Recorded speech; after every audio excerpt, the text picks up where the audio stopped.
Je besser wir uns kennen, desto gewappneter sind wir für Lebenskrisen und Herausforderungen.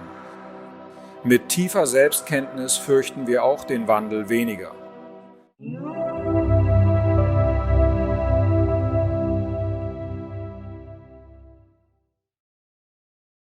Ich heiße Greg Braden in der Sendung Willkommen. Wie geht's dir, Greg? Alex, mir geht es fantastisch. Ich freue mich, heute bei dir zu sein. Das hier ist völlig unvorbereitet. Wir haben keine Ahnung, wohin es führen wird. Und genau das macht es so spannend. Wir sind tatsächlich nicht weit voneinander entfernt. Ich melde mich aus einem Studio in der Nähe von Santa Fe, New Mexico. Und ja, ich befinde mich direkt nördlich von dir, hier in Texas. Es freut mich sehr, heute hier zu sein und bei deiner Gemeinschaft zu sein. Danke für diese Gelegenheit, um mich etwas mit diesem Programm zu verbinden. Ich schätze dich, mein Freund. Ich war oft in Santa Fe. Es ist wunderschön, herrlich spirituell. Eine einzigartige Energie ist dort spürbar, ohne Zweifel. Du weißt, New Mexico ist wirklich interessant. New Mexico ist sehr interessant. Es ist ein großer, dünn besiedelter Bundesstaat. Insgesamt leben dort 1,5 Millionen Menschen. 1 Million davon in Albuquerque. Somit verteilen sich nur 500.000 Menschen auf den Rest des Staates. Santa Fe, Taos, Las Cruces, all diese anderen Gemeinden. Und ehrlich gesagt, je weiter man nach Norden kommt, desto schöner wird es. Es ist das sogenannte Hochwüstenklima, also ist es wunderschön. Viele Geheimnisse um die einheimischen Traditionen von Albuquerque bis hoch zur Grenze von Colorado. Also freue mich, hier zu sein. ja, mein Herr, ich kenne Ihre Arbeit. Ich meine, ich beobachte Sie schon seit Jahren und studiere die Arbeit, die Sie schon lange machen, weil Sie gehören zu den Persönlichkeiten, die menschliches Potenzial, Wissenschaft und Spiritualität vereinen. Eine seltene Mischung. Wie begann Ihre Reise, diese Aspekte zu verbinden? Manche sagen, es seien Gegensätze, doch wie wir alle wissen, sind sie in Wahrheit alle miteinander verbunden. Ja, genau. Sie sind keine Gegensätze. Und oft fragen mich Leute, Greg, wie hast du den Sprung geschafft, den sie als Quantensprung sehen? Ich bin ein bodenständiger Wissenschaftler mit starkem Hintergrund in den Lebenswissenschaften. Zufällig arbeitete ich in der Industrie, als Computer gerade sehr gefragt wurden. Ende der 60er, Anfang der 70er und durch die 80er Jahre hindurch. Computer existierten schon, waren jedoch raumgroß und wurden gerade so verkleinert, dass sie auf das passten, was wir heute als Desktop- oder Laptop-Computer kennen. Dadurch hatte ich ausgeprägte Expertise in Mathematik, Physik und Informatik. Es war ein breit gefächerter und starker Hintergrund, der es mir erlaubte, damals in diverse Wissenschaften einzutauchen. In den 1950er Jahren besuchte ich die Schule. Uns wurde beigebracht, dass Wissenschaften getrennt waren, etwa Mathematik und Physik, waren gleichsam eine gemeinsame Sprache, doch Biologie blieb von Geologie und diese von Chemie getrennt. Die Wahrheit ist, die Welt funktioniert anders. Es gibt nur eine Welt. Es gibt die Natur und die Natur kennt diese Grenzen nicht. Also, es war eher eine logische Weiterentwicklung des Verständnisses der Wissenschaften als ein Quantensprung. Wir sprechen über Spiritualität. Tatsache ist, dass Menschen haben Spiritualität Definitionen zugeschrieben, die unser Verständnis von Spiritualität begrenzen. Die wahre Definition von Spiritualität dreht sich alles um Beziehungen und um unsere Beziehung zu uns selbst. Unsere Beziehung zur Erde, Vergangenheit und Zukunft. Mit Gott, mit anderen Menschen. Und all diese Beziehungen werden durch die Wissenschaften definiert. Es war also für mich vollkommen logisch, diese Beziehungen durch eine wissenschaftliche Linse zu erforschen. Und ich denke, es gab keine. Es war ein großer Erweckungsmoment, doch viele in meiner Gemeinschaft sind schon informiert. Im Kalten Krieg wurde ich wegen meiner Expertise als Geowissenschaftler konsultiert. In der Informatik. Und das verschaffte mir einen Logenplatz, um die Schrecken des Kalten Krieges hautnah mitzuerleben, als die damalige UdSSR und die damalige USA. Denn es war nicht dasselbe. Es ist heute ein ganz anderes Land. Als diese beiden Supermächte beinahe das Undenkbare mit Atomwaffen taten, war es eine absolut wahnsinnige Zeit. Mein Gefühl war stets, Alex, dass wir, wenn wir wissen, wo in der Vergangenheit zu suchen und wie die Weisheit alter Zivilisationen zu deuten ist, den Schlüssel finden könnten, um über die trennenden Unterschiede hinwegzukommen, die zu Konflikten wie dem Kalten Krieg führten, in dem ich aktiv war. Deshalb wollte ich meine Zeit darauf verwenden, zu erforschen, was unsere Ahnen wussten und wir vergessen haben oder erst jetzt zu verstehen beginnen, die uns helfen könnte, eine Welt zu erschaffen, in Wirklichkeit, die wir im Herzen als möglich kennen. Spiritualität und Wissenschaft schienen mir vernünftig. Also das ist eine lange Antwort auf eine kurze Frage, aber so hat sich das eben zugetragen. Es ist so. Wissen Sie, je mehr ich über Jahre in Kunst vertieft war, ich liebe einfach total Geschichte, liebe alte Zivilisationen. Ich war an vielen Orten in Mexiko, war in Chichén Itzá, war in Tulum und man sitzt einfach nur da und man ist einfach nur wie Chichén Itzá, man sitzt da und betrachtet nur dieses ehrfurchtgebietende Bauwerk. Genauso, vielleicht haben einige Agrargesellschaften so etwas erbaut, mit dem wir heute Schwierigkeiten hätten, überhaupt daran zu denken, so etwas zu bauen. Aus ihrer Erfahrung, nach all ihren Forschungen über die Jahre. Diese Frage ist weitreichend, aber in alten Zivilisationen scheint es einfach, dass die Technologie, die von den großen Pyramiden bis hin stammte.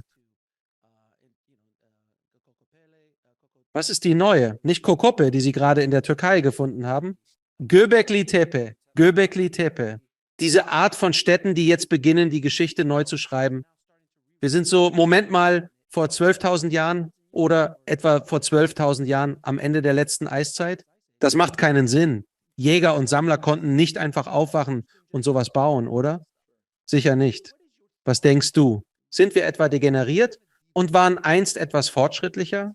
Ich meine, wenn man sich die Yugas anschaut und die Konzepte in alten hinduistischen Schriften, die von Zyklen von 24.000 Jahren sprechen, und dass wir damals auf einem höheren gesellschaftlichen, intellektuellen Niveau waren und zu degenerieren beginnen.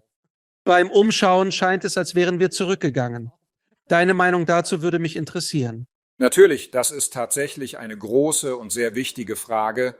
Ich werde daher einen kleinen Schritt zurücktreten, um diese Frage in den passenden Kontext zu setzen. Ein Kampf entfaltet sich in unserer Welt, der auf vielen Ebenen ausgetragen wird. Es ist ein Kampf um unsere Überzeugungen. Was wir glauben über Klimawandel, Pandemien, 5G, Chemtrails, all das, besteht ein Kampf um unsere Gedanken. Dieser Kampf tobt unentwegt, jede Minute, jede Stunde, jeden Tag, durch die Nachrichtenströme traditioneller Medien, die uns drängen, eine bestimmte Denkweise zu übernehmen, die spezifische Agenden fördert. Es gibt einen Kampf im Klassenzimmer, was die Lehrbücher angeht und die Lehren, wer wir sind, woher wir kommen. Und dieser Kampf ist überall bei dem, was man nennt.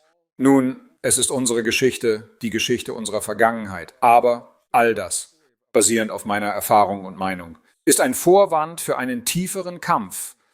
Es gibt buchstäblich einen Kampf um unser Menschsein. Unser Menschsein steht auf dem Spiel, da fortgeschrittene Technologien vorgeschlagen werden, um unsere Biologie zu ersetzen, von künstlicher Intelligenz bis zu Chemikalien im Blut, Chips im Gehirn, Sensoren unter der Haut. All das ist Teil eines Kampfes um unsere Selbstwahrnehmung. Dieser Kampf wird mit Händen und Füßen geführt, um das sogenannte Standardmodell zu bewahren. Es besagt, dass wir in ein lebloses, inertes Universum hineingeboren werden, entstanden durch einen zufälligen Urknall, oft glückliche Physik genannt, und dass wir das Ergebnis zufälliger genetischer Mutationen sind. Glückliche Biologie wird es genannt, und dass die Zivilisation primitiv begann und sich langsam, allmählich über lange Zeiträume entwickelte. Das ist Teil des Standardmodells, für das gekämpft wird. Das Problem, Alex, sind die Daten. Als Wissenschaftler kann ich dir und den Zuschauern in die Augen schauen und klar sagen, ohne jegliches Zögern, die Daten stützen das Standardmodell nicht. Also die Daten zeigen uns jetzt, dass das Universum scheint lebendig. Es agiert wie ein lebendiges Wesen, trifft intelligente Entscheidungen. Steht ein Stern kurz vor der Explosion, die andere Sternen- oder Sonnensysteme gefährden könnte, ändern sie den Kurs zum Ausweichen. Energie, die fließt. Von diesen explodierenden Sternen haben das Hubble und das James Webb Weltraumteleskop als erste Aufnahmen gemacht. Wäre es nur einmal vorgekommen, könnte man von Zufall sprechen. Doch es wiederholte sich stetig. Das Universum wirkt wie eine lebendige, bewusste Entität, fast menschlich. Es fehlen physische Belege für die Evolutionstheorie, wie sie in Schulen gelehrt wird, die besagt, dass wir uns aus primitiven Organismen entwickelt haben. Weniger entwickelten Wesen als wir. Es ist Spekulation, es ist Theorie. DNA-Studien zeigen, dass wir vor rund 200.000 Jahren wie aus dem Nichts erschienen. Wir können nun DNA alter Lebensformen extrahieren und ihr Genom mit unserem vergleichen. Es zeigt Verbindungen zu Neandertalern. Wir stammen nicht direkt von ihnen ab, teilen aber DNA aufgrund von Vermischung. Quasi hatten wir Neandertaler-Freunde. Manche sagen, das tun sie noch immer.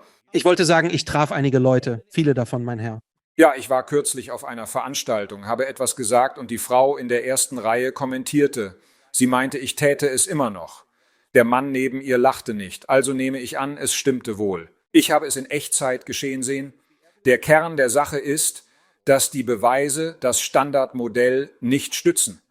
Das Standardmodell hält uns in einem Gefühl der Machtlosigkeit und Trennung von unserer Welt und macht uns anfällig für die Vorstellungen anderer darüber, wie wir unser Leben führen sollen. Welche Art von Gesellschaft ist möglich, wenn es um die Zivilisation selbst geht? Das Gleiche passiert. Als ich in der Schule war, wieder in den 50ern, 60ern, frühen 70ern, wurde mir beigebracht, dass die Zivilisation in der sogenannten Wiege der Civilization, dem Indus-Tal, vor etwa 5000 Jahren begann, dem Tigris-Euphrat-Tal. Diese Idee ist längst überholt, aber sie wird immer noch im regulären Lehrplan gelehrt. Wir wissen jetzt, dass es nicht eine einzige Wiege der Zivilisation gab, sondern anscheinend 6 gleichzeitige Wiegen der Zivilisation. Tigris und Euphrat waren eine davon. Ägypten war eine davon. Es gab eine in Mesopotamien, es gab eine in China. Im Norden Perus war die sogenannte Korallkultur beheimatet. Mesoamerika war auch eine dieser Zivilisationen. Und das Interessante ist, dass sie alle ähnliche Technologien hatten und sie alle hatten Pyramidentechnologien, sie besaßen sie alle.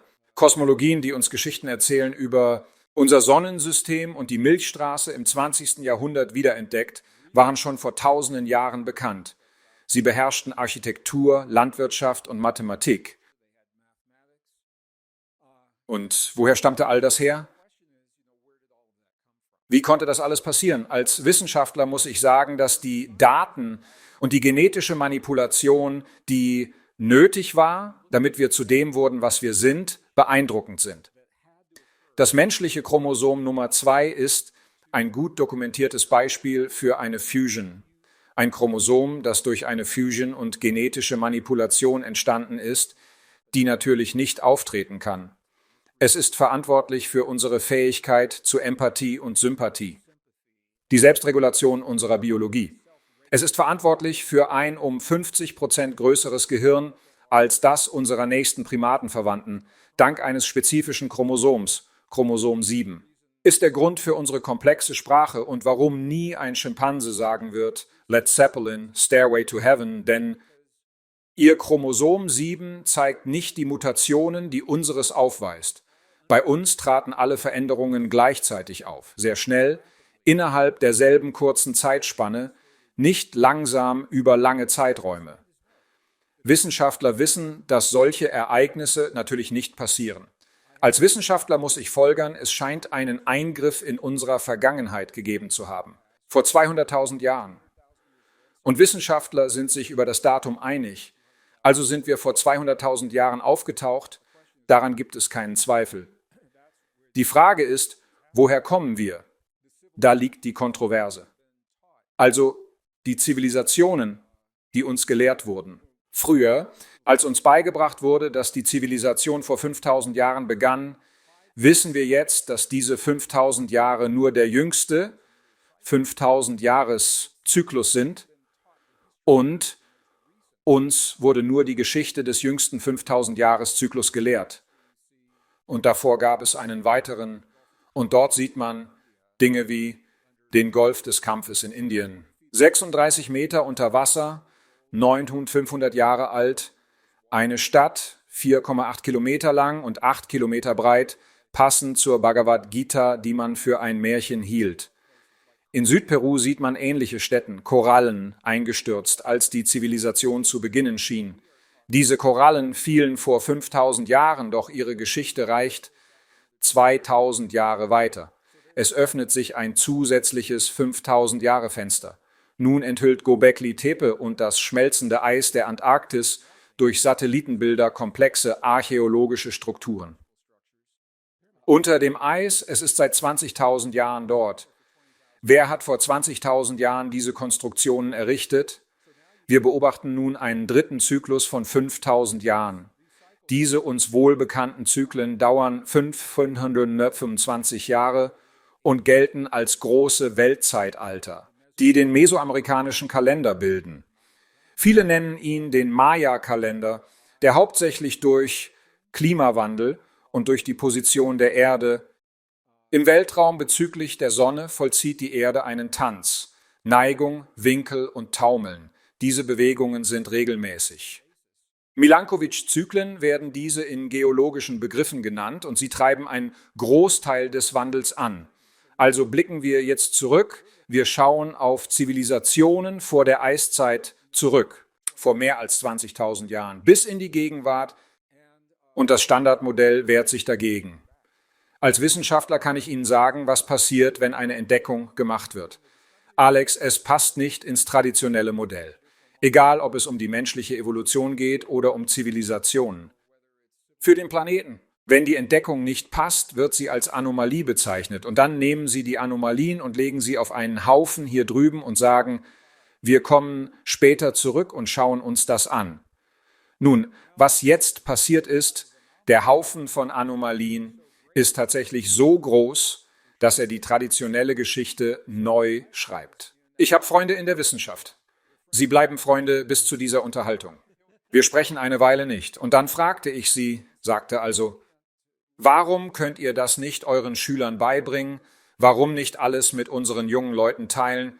Gebt ihnen die alten Ideen, gebt ihnen die neuen Entdeckungen und lasst sie es selbst herausfinden. Und das Besondere, sagte ein männlicher Professor einer renommierten Universität, ist, dass wir diesen Kampf der nächsten Professorengeneration überlassen. Er betonte, es gäbe eine neue Generation von Hochschulprofessoren. Wir werden sie gegen das Standardmodell kämpfen lassen, denn wir wollen die Bücher nicht ändern. Wir wollen nicht ändern, was wir 40 oder 45 Jahre lang gelehrt haben. Das Nettoergebnis ist also, dass wir jetzt eine Generation junger Menschen haben, die engagiert sind und wirklich die Probleme lösen wollen, die wir ihnen hinterlassen haben. Aber wir bitten sie, die Probleme mit derselben Denkweise zu lösen, mit der wir die Probleme geschaffen haben. Wir teilen die neuen Informationen nicht. Natürlich ändert sich das, es ändert sich nur sehr langsam. Es ist eine ausführliche Antwort auf eine kurze Frage, aber ich denke, wir müssen sagen, dass Eingriffe stattfanden. Und alle Beweise, besonders die DNA-Beweise, bestätigen dies durch genetische Manipulation und kulturelle Belege. Jede indigene Tradition, die ich studiert habe, Alex, spricht nicht von langsamer, schrittweiser Entwicklung. Alle sagen, wir seien das Produkt einer größeren kosmischen Gemeinschaft. Wir haben Verbindungen, die über diese Welt hinausgehen. Das behaupten alle, von Tibetern bis zu Yucatan, Schamanen und natürlich in den Anden. Die einheimischen, indigenen Traditionen in ganz Amerika, sie alle sagen das. Das ist also der kulturelle Beweis, der archäologische Beweis. Ich bin Berater. Als Geologe und Linguist bin ich Berater bei einigen archäologischen Projekten, die jetzt Erkenntnisse zutage fördern. Archäologische Beweise, die direkte Beziehungen zwischen den Menschen der Erde und Wesen aus dem Weltall darstellen. Und was interessant ist, auf diesen archäologischen Artefakten gibt es Karten unseres Sonnensystems, die Ringe um Neptun zeigen zum Beispiel, von denen wir erst wussten, dass sie existieren, als erst spät im 20. Jahrhundert. Und natürlich zeigen sie die Ringe um Saturn und auch die Ringe um Jupiter. Sie zeigen die relativen Größen. Sie zeigen die Monde der verschiedenen Planeten in unserem Sonnensystem. Aber das Interessante ist, dass sie es so darstellen, als ob man sich von außen nähern würde, statt von der Erde aus unser Sonnensystem zu verlassen. Und man muss sich fragen, woher kommt das alles? Und wenn man ein oder zwei sieht, könnte man sagen, vielleicht ist es ein glücklicher Zufall. Wir sprechen buchstäblich von Hunderten von Artefakten, die dieselben Dinge darstellen, aber sie sind in diversen Medien festgehalten. Das meiste davon ist in Stein gemeißelt. Das sehen wir. Also haben wir jetzt archäologische Belege, genetische Belege, kulturelle Belege und nochmals archäologische Belege, denn diese archäologischen Stätten werden nun auf 25.000, 30.000 Jahre vor heute datiert. Eiszeit oder sogar vor der Eiszeit. Und nichts davon entspricht dem Standardmodell. Nichts davon stützt die Geschichte, die uns beigebracht wurde. Und das weiß ich. Mein lieber Freund Graham Hancock spricht darüber. Wir sind schon seit sehr langer Zeit hier, aber ich glaube, was jetzt geschieht, ist eine verändernde Welt, vor der wir Herausforderungen und Probleme stehen. Das wir nur lösen können, wenn wir ehrlich zu uns selbst über unser Sein sind. Nun stützen Daten eine neue Menschheitsgeschichte. Die Frage ist, ob wir uns und die Welt genug lieben, um zu akzeptieren, was Beweise nahelegen. Fordern uns die Daten auf, ihnen zu folgen und zu sehen, wohin sie führen, statt sie in eine vorgefertigte Geschichte zu pressen, wo sie nicht hingehören? Das ist das spirituelle Unterfangen, das uns jetzt alle erwartet. Es ist wirklich faszinierend, denn ich glaube, das, was sich verändert, und zwar nicht nur im Bereich, über den wir sprechen, sondern auch in der Spiritualität, in der Religion. In vielen Bereichen ist Information, die einst von Wächtern gehütet wurde, nun frei und offen zugänglich. Das meine ich ernst. Die neue Serie von Graham Hancock, die gerade erst auf Netflix erschienen ist, um Himmels Willen, wird von Millionen und aber Millionen von Menschen gesehen werden und Gespräche eröffnen. Sendungen wie diese verbreiten Informationen.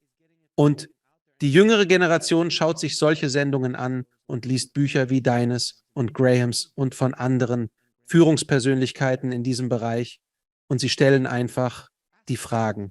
Der Beweis liegt darin, dass es Leute wie dich gibt, die ihr Leben dem Übertragen ihres Wissens aus früheren Branchen in neue Bereiche widmen, um Informationen wie diese zu teilen. Eine neue Generation entsteht. Ich kenne Graham schon lange. Wir waren gleichzeitig in Ägypten an unterschiedlichen Projekten. Ich denke zurück an die Zeit, als er und Robert Bauwall dort waren und andere vom Gizeh-Plateau verbannt wurden. Ihre Entdeckungen standen den herrschenden Ansichten entgegen.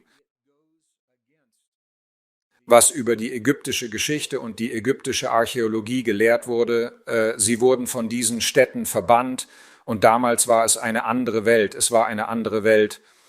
Und wir haben das Glück, hier zu sein, um diese Welten zu verbinden. Und es gibt eine neue Generation junger Menschen. Und was ist schon dabei? Machen wir einfach weiter. Finden wir heraus, was wahr ist.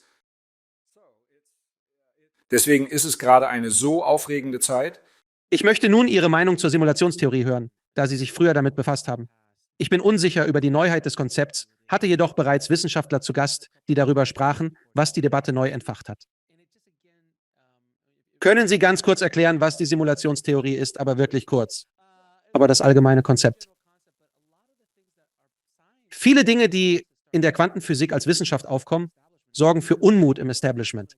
Als die Quantenphysik aufkam, wurde sie quasi abgeblockt.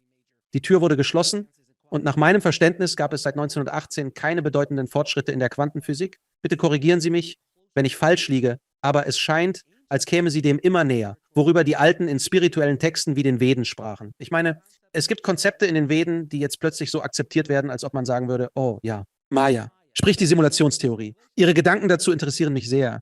Nun, das ist ein großes Gespräch. Kann ich den Namen einer anderen Videoserie von Ihnen nennen? Natürlich. Also an die Zuhörer, die Gaia kennen. Das ist Gaia, Ja, natürlich. Filmfirma. Ich habe eine ganze Serie namens Fehlende Länge Staffel Nummer 2 gemacht. Die gesamte Staffel war dieser Diskussion gewidmet. Ich glaube, es waren 13 Folgen. Um es kurz zu machen, es geht um die sogenannte verbotene Frage in der Welt der Physik. Und die Frage lautet, leben wir in einer virtuellen Realität oder in einer computergenerierten Realität? Viele werden sagen, alles hier ist real. Doch wenn du in einer Simulation wärst, wie könntest du das erkennen, wenn du nie etwas anderes gekannt hast? Diese Idee ist nicht neu und wurde schon in den 1940er Jahren vorgeschlagen. Der Gedanke, dass wir vielleicht in einer Simulation leben, existierte schon, als der Begriff virtuelle Realität noch nicht geläufig war. In den 1940ern entstanden die ersten Computer. Es stellte sich die Frage, könnten wir das Erzeugnis einer fortgeschrittenen Zivilisation sein? Oder sind wir selbst diese Zivilisation, die sich in eine Simulation versetzte, um zu lernen? Denn darin liegt der Sinn einer Simulation. Lernen. In einer immersiven Umgebung, um etwas zu lernen, das man braucht, wenn man woanders hingeht. Wenn man sich die alten Traditionen anschaut, sagen alle, dass diese Welt nicht real ist.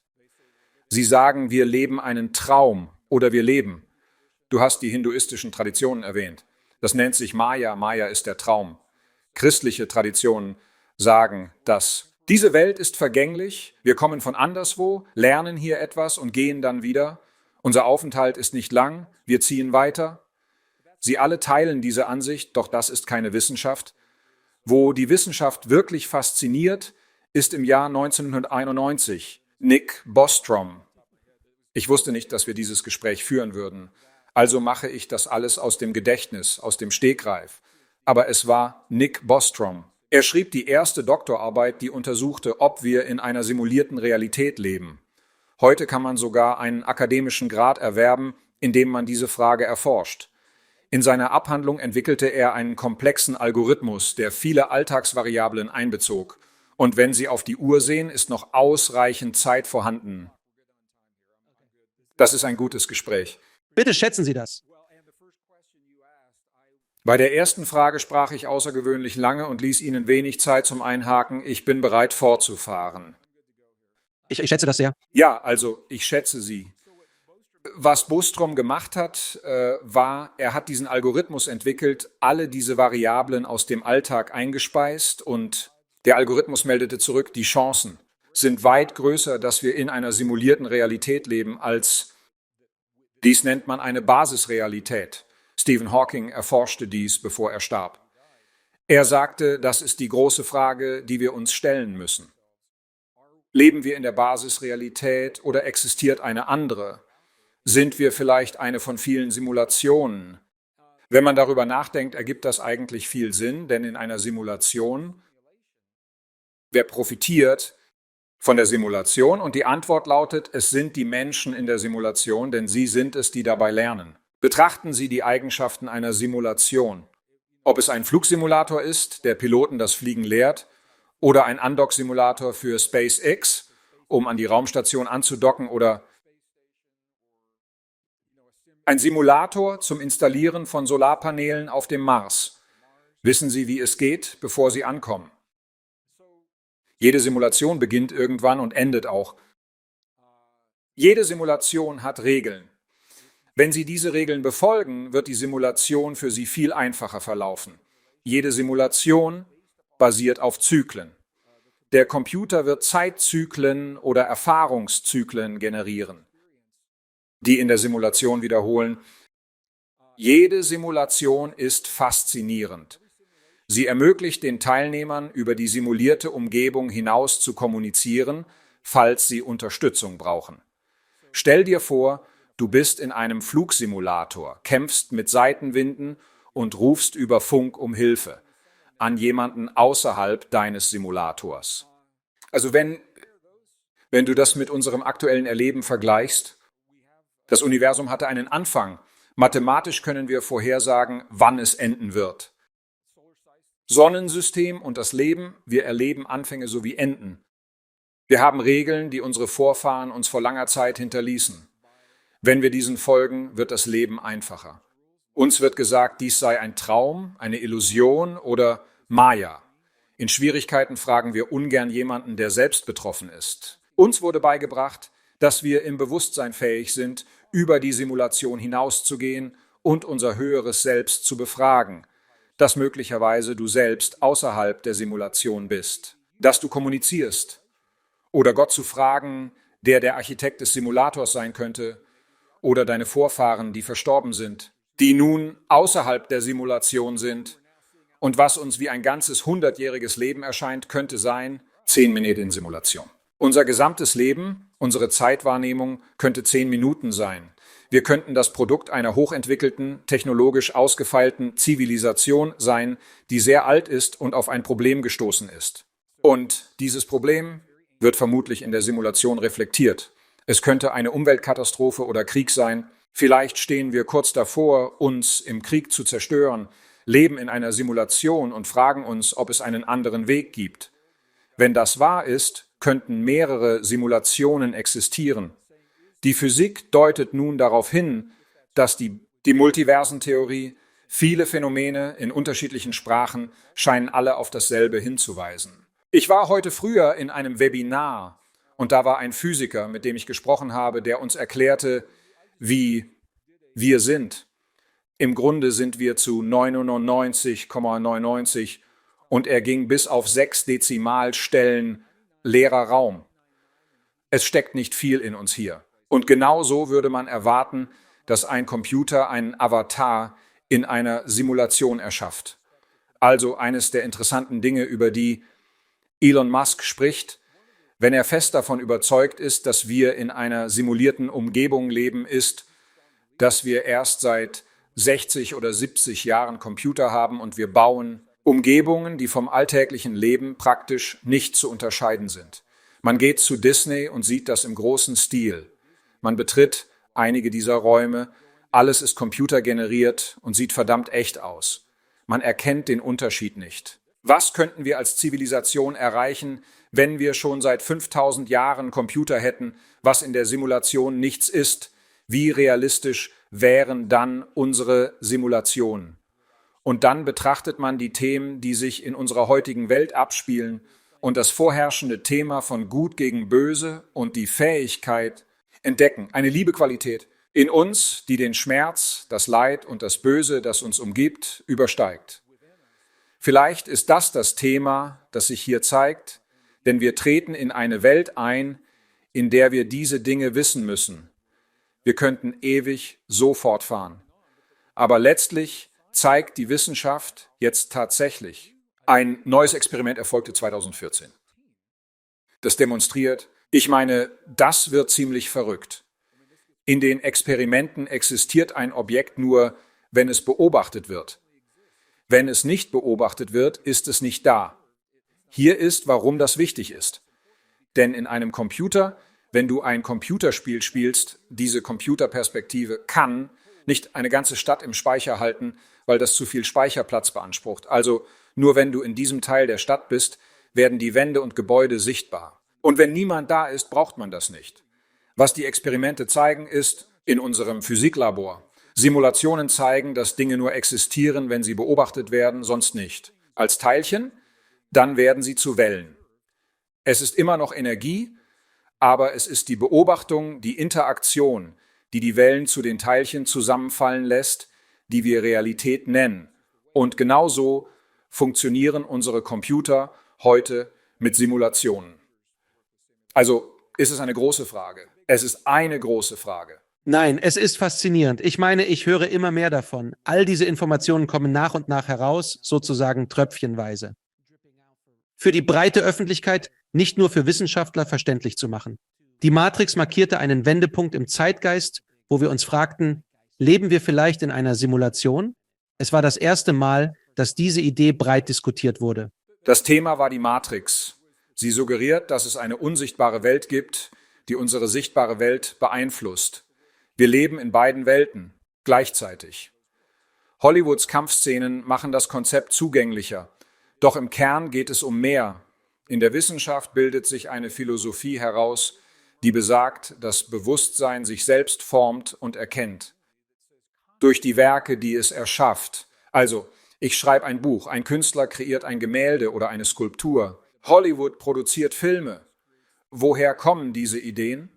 Diese Philosophie besagt, dass diese Ideen entstehen, weil wir als kollektives Bewusstsein uns selbst darum bitten, uns an etwas in uns zu erinnern. Und eine der Arten, wie wir das tun, ist durch das, was wir Unterhaltung nennen. Aber die Unterhaltung erzählt uns tatsächlich etwas sehr Wichtiges über uns selbst. Diese Philosophie bezieht sich auch auf Technologie. Sie besagt, dass alle Technologien, die wir entwickelt haben, egal wie komplex, etwas widerspiegeln, das in uns vorgeht. Ich habe ein Programm darauf basierend gemacht. Als Wissenschaftler bestätige ich, es stimmt.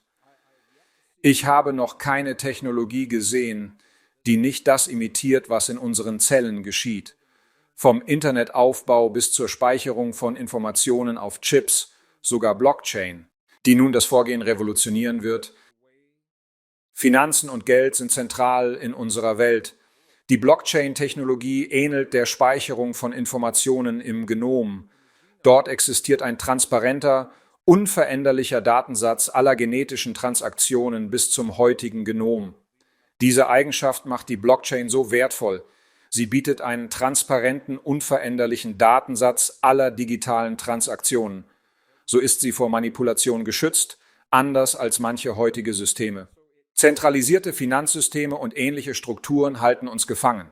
Es scheint, als ob Technologie das Potenzial hat, uns von den Ketten der Angst und Gier zu befreien. Sie ist ein Spiegelbild der Art und Weise, wie wir Informationen in den Zellen unseres Körpers speichern.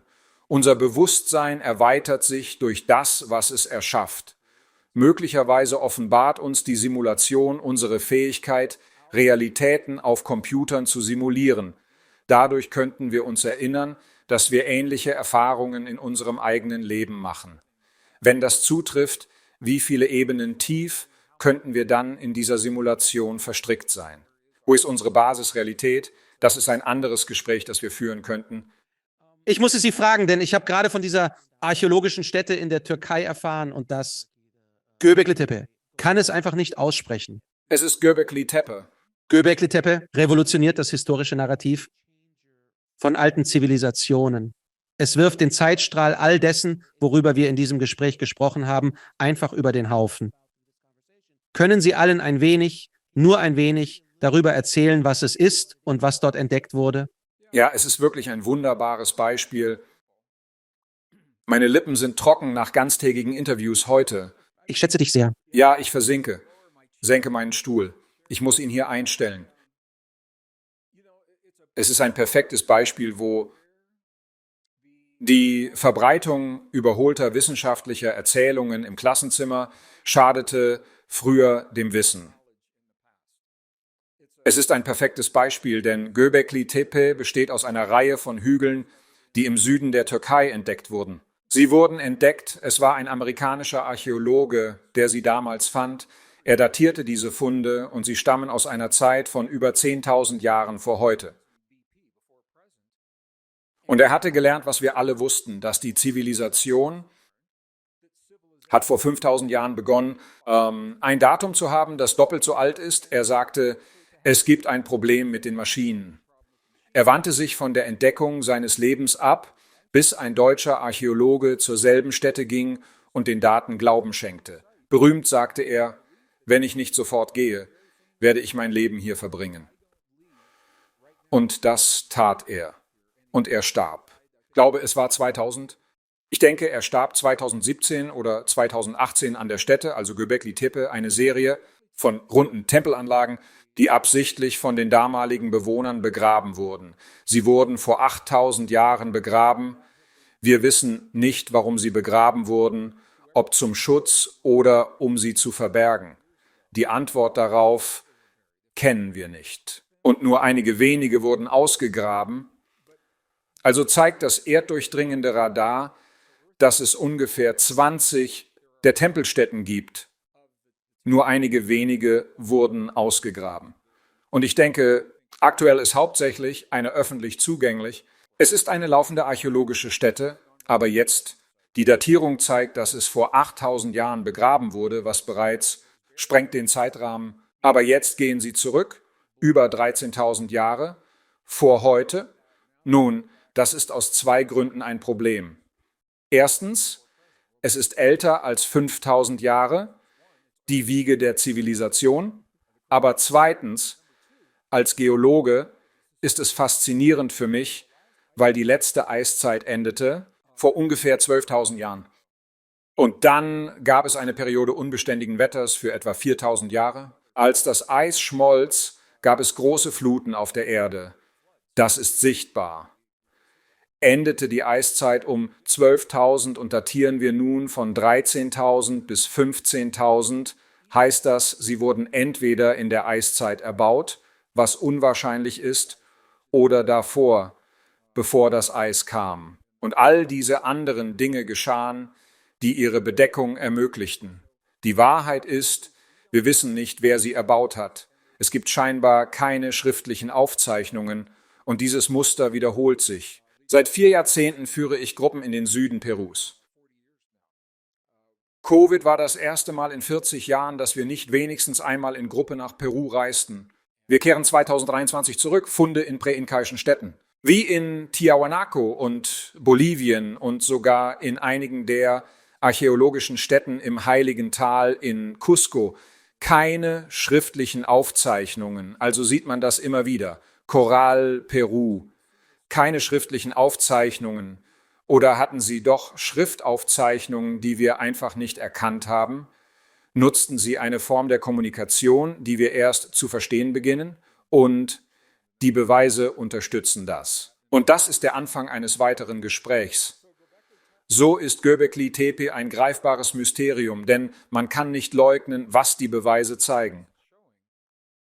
Die Antarktis übertrifft diese Daten bei weitem. Für Zivilisten ist sie tabu. Es gibt jedoch eine kleine Zone auf dem Ross-Schelf, die für kurze Tagesausflüge offen steht. Das Innere bleibt unzugänglich, ist verboten. Wer hindert daran? Nun, das ist interessant. Zurück in die 50er.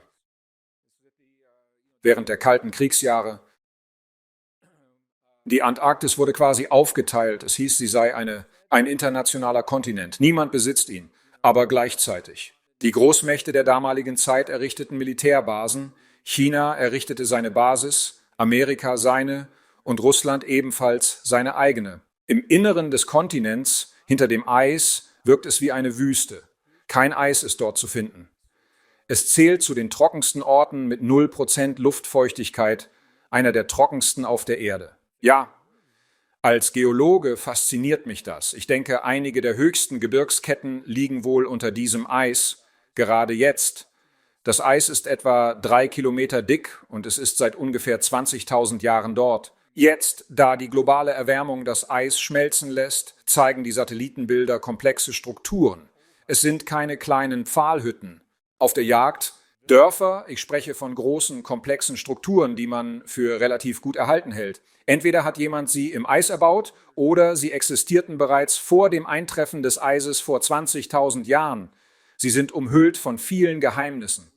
Du aus der Filmbranche in LA hast sicherlich schon etwas darüber gehört. Sie hatten Filmteams, die hinabgestiegen sind und nie wieder gesehen wurden. Eines davon war, glaube ich, von der UCLA und bestand aus relativ jungen Leuten. Wir wissen nicht, wo dieses Filmteam geblieben ist. Die Eltern mit der Arbeit an Behörden, um es zu finden. Also denke ich, was auch immer wir entdecken, wenn es in der Antarktis offenbart wird, wird es einschlagen. Die Daten von Göbekli Tepe können einpacken. Und alles, was wir wissen, ist, dass eine neue Menschheitsgeschichte entsteht. Wir sind nicht das, was man uns erzählt hat. Wir sind mehr, viel mehr, als man uns glauben machen wollte. Je besser wir uns selbst kennen, desto gerüsteter sind wir für Krisen und Herausforderungen des Lebens. Und je besser wir uns kennen, desto weniger fürchten wir den Wandel. Das ist entscheidend, Alex, denn die Welt verändert sich und Menschen werden oft konditioniert, Angst davor zu haben. Vor Veränderungen. Und diese Angst macht sie anfällig für die Vorstellungen anderer, wie die Welt sein sollte. Wir brauchen Veränderung. Ich meine, das globale Finanzsystem zum Beispiel, es bricht zusammen unter seiner eigenen Last, weil es nicht nachhaltig ist. Unsere Energiebilanz auf dem Planeten ist in ihrer jetzigen Form nicht nachhaltig. Unsere Lebensmittelproduktion ist nicht nachhaltig angesichts des Klimawandels, der das lokale Wetter beeinflusst. Die gute Nachricht ist, dass wir bereits alle Antworten auf die großen Herausforderungen, vor denen wir stehen, haben. Wir besitzen sie schon seit fast 70 Jahren. Wir haben die technologischen Lösungen für Energie und Nahrung, zum Klima, Finanzen. Wir wissen, wie man Wirtschaftssysteme auf Teilen und Kooperation statt auf Knappheit und Wettbewerb gründet, was aktuell global passiert. Wir wissen das bereits. Was fehlt, ist die Führung, die dies priorisiert und menschliches Leben im Alltag betont. Wenn ich von Führung spreche, meine ich nicht Amerika oder China oder Russland oder etwas in der Art. Es handelt sich schlichtweg um Führung. Wir sind alle Führer. Es geht um unsere Denkweise, über uns selbst und unsere Geschwister auf diesem Planeten. Und dann, wie wir unsere Gedanken in die Entscheidungen umsetzen, die wir politisch, finanziell, wirtschaftlich treffen. Und es ist sehr ermächtigend, ein Weg, um über unsere Welt nachzudenken. Aber alles beginnt mit unserer Geschichte. Also, unsere Geschichte. Wir haben heute einige Themen angesprochen, die unsere Geschichte verändern und die uns neue Wege und Gründe geben, anders über uns selbst nachzudenken und das auf kraftvolle Weise. Aber ich denke, es ist wichtig, dies in Freundlichkeit zu tun. Wütend zu sein ist kontraproduktiv, obwohl wir es sein könnten. Und viele sind es. Als Wissenschaftler, Alex, sehe ich uns auf einer steilen Lernkurve. Wir haben als Individuen und Gesellschaften Entscheidungen auf Basis des damaligen Wissens getroffen. Dinge, die in den 59ern unbekannt wären. Heute wissen wir mehr über DNA, Biologie und Energieerzeugung. Diese alten Ideen, sie haben uns gedient und uns dahin gebracht, wo wir jetzt sind. Und jetzt können wir sie würdevoll loslassen. Anstatt vergeblich an Unwirksamem festzuhalten, sollten wir offen sein. Lasst uns neue Technologien und die damit einhergehenden Denkweisen in unserem Leben begrüßen. Und ich glaube, zum ersten Mal seit langem entdecken wir, was es wirklich heißt, ein Mensch zu sein, in dieser wunderschönen Welt, die unser Menschsein unterstützt. Und es ist leicht, in Kleinigkeiten stecken zu bleiben und wütend zu werden, weil die Welt nun so ist.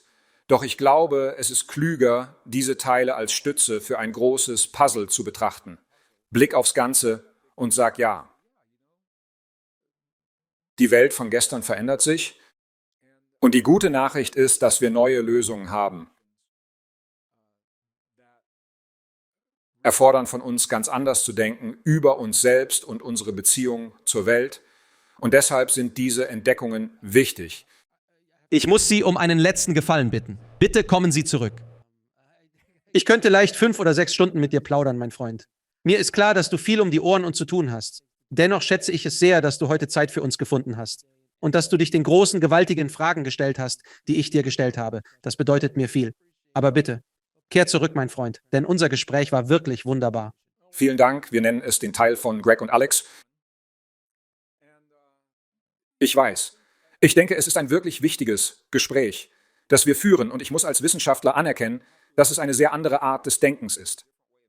Das ist anders als das, was ich in der Schule gelernt habe und in der wissenschaftlichen Gemeinschaft. Es gibt einen Konflikt in der wissenschaftlichen Gemeinschaft, denn da ist die alte Theorie und dann gibt es Beweise, die sie nicht stützen. Und die Wissenschaftler fragen sich, was machen wir damit? Und wie gehen wir damit um? Und dann stehen einige von ihnen unter ökonomischem Druck. Wenn du diese neuen Entdeckungen lehrst, könntest du deinen Job verlieren. Keine lebenslange Stelle. Keine Lebenszeitstellung mehr. Ich arbeite nun mit besten Freunden, darunter Dr. Bruce Lipton. Ja, er kommt morgen in die Sendung. Ich dachte, er wäre bald Gast. Siehst du ihn? Grüß ihn bitte herzlich von mir. Ich werde es tun. Wir haben erst vor 2 Wochen zusammen in Paris präsentiert. Wir standen gerade gemeinsam auf der Bühne. Er gab seine Stelle als Biologielehrer für Medizinstudenten auf, da seine Experimente die Lehrpläne nicht stützten und ihm untersagt wurde, aktuelle wissenschaftliche Entdeckungen zu lehren. Diese gelten heute als Spitzenforschung, bekannt als Epigenetik. Er wird Ihnen sicher mehr darüber erzählen können. Also ja, das ist der Kernpunkt. Wenn wir den Beweisen der Geschichte folgen, führen sie uns. Es ist eine ermächtigende neue Welt, die auf junge Menschen wartet, und ich bin froh, ihre Entfaltung miterleben zu dürfen. Aber im Kern geht es um unsere Geschichte und wie wir gelernt haben, über uns zu denken. Danke also für die Plattform, auf der wir Ideen teilen und erforschen können. Das mache ich gerne. Freue mich auf unser nächstes Treffen, Alex. Freund, danke für all deine harte Arbeit und die Kämpfe, die du draußen ausführst, um der Welt zu helfen. Ich schätze dich wirklich. Gern geschehen. Pass gut auf dich auf. Danke fürs Zuschauen. Klicken Sie unten auf ein Video, um fortzufahren, und vergessen Sie nicht zu abonnieren.